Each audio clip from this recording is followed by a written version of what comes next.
I really want people to understand that there are different and very discrete parts of the entire very large continent of Africa. There are 54 countries. My curatorial vision for the gallery started with the observation that people weren't understanding either themes or geographic sections within the collection. You're going to see a lot of space around objects so that you can focus on them.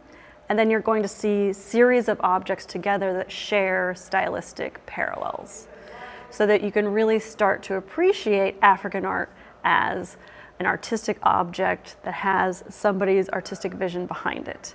The zones have been divided up into rough geographic sections, and then you also have a central platform for masquerade.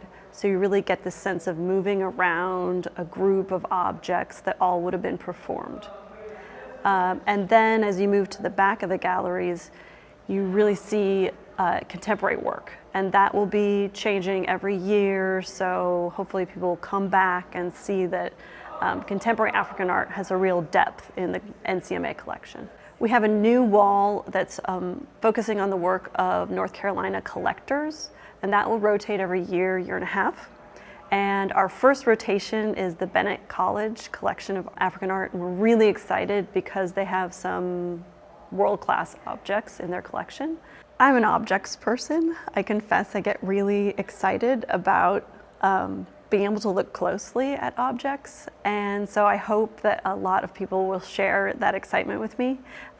Being able to really come up to objects and see them and notice similarities between these earplugs and that mat rack, and noticing that the same patterns are there, the same small marks, the same geometry, for instance. I hope that people share in my delight of African art objects as objects. It's this fact that there are these connections between media that I think as a ceramics expert I never got to look at before. Like, what is the connection to the masquerade tradition? What is the connection to the carving tradition? What is the connection to the way that contemporary artists are thinking about the earth and thinking about land and incorporating a little bit of the earth in their paint in order to make that symbolic connection to their ancient roots? Those connections between media are something that people can really make in this gallery. We used to have 65 objects out in the African gallery at any one time, and there are 125 out now.